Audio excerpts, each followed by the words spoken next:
मैं एक कश्मीरी पंडित हूं।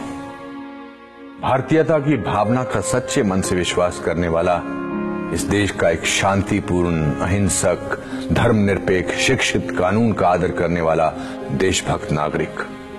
26 साल पहले आज ही के दिन मुझे अपने घर से बेघर कर दिया गया। ये मेरी कहानी है। 1999 के शरद ऋतु के आते आते कश्मीर में आतंकवादियों का बोलबाला था।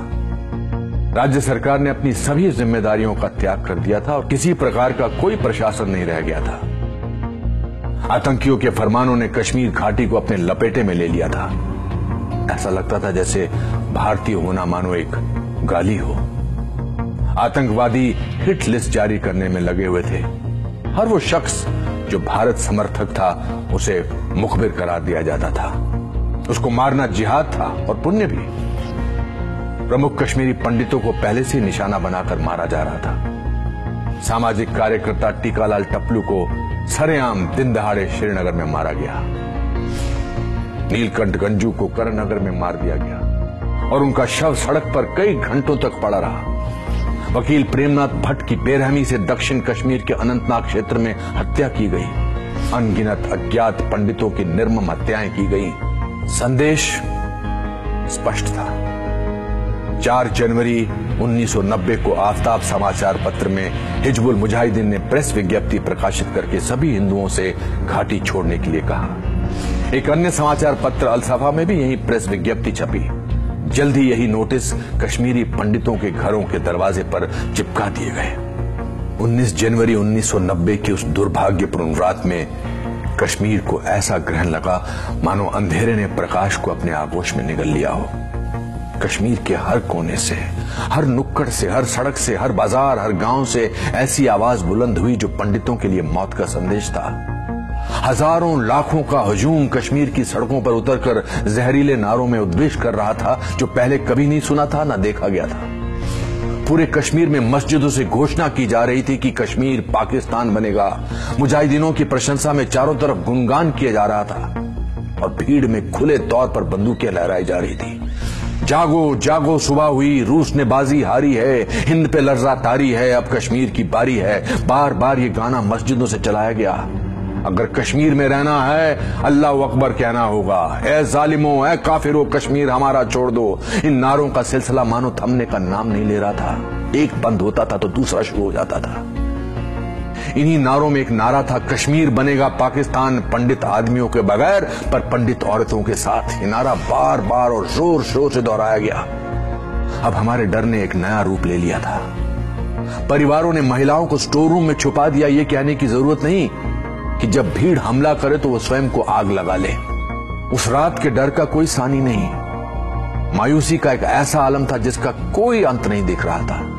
संदेश स्पष्ट और तीव्र था, रलिव गलिव या चलिव, या तो हमारे साथ मिल जाओ या मर जाओ या भाग जाओ। कोई ऐसा गांव, मोहल्ला, गली या जगह नहीं थी जहां इन नारों का शोर ना हो। अधिकांश कश्मीरी पंडितों ने इन विपरीत परिस्थितियों में वो जो कुछ भी उनके साथ सामान और जान बचाने के लिए हो सकता था किया और किसी तरह जान और मान बचाकर ट्रकों के तरपाल में छुपकर बसों एवं किराए की टैक्सी भरकर भाग गए। बड़े पैमाने पर पलायन शुरू हो गया। सरकार, बुद्धिजीवियों, निरपेक्षवादियों, देश के प्रति सद्भावना रखने वाले सबकी अंतरात्मा सोने चली गई थी। कोई भी इसके बारे में बोलने को तैयार नहीं था।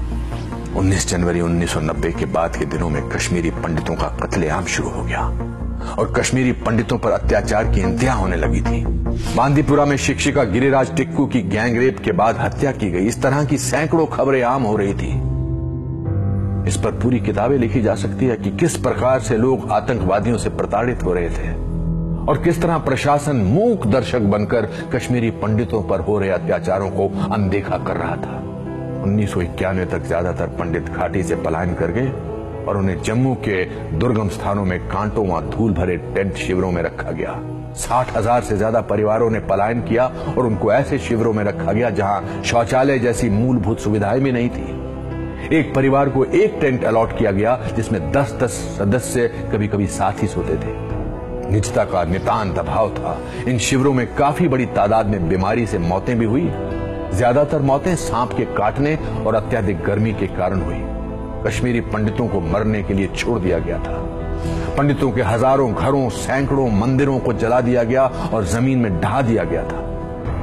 ये सब एक बहुसांस्कृतिक धर्मनिरपेक्ष भारत में हो रहा था।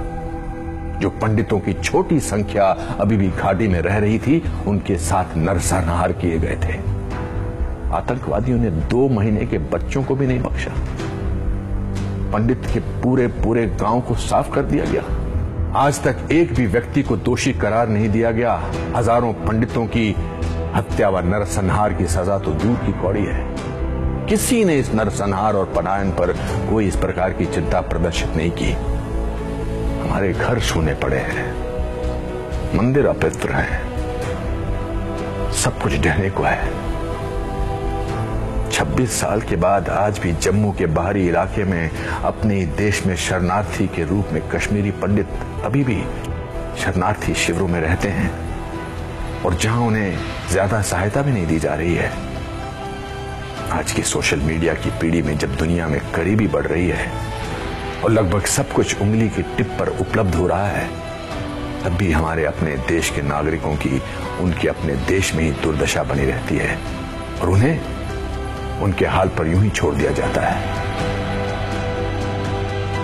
इस सब के बावजूद मैं आज भी उम्मीद करता हूं कि हमारे साथ इंसाफ हो। जय हिंद।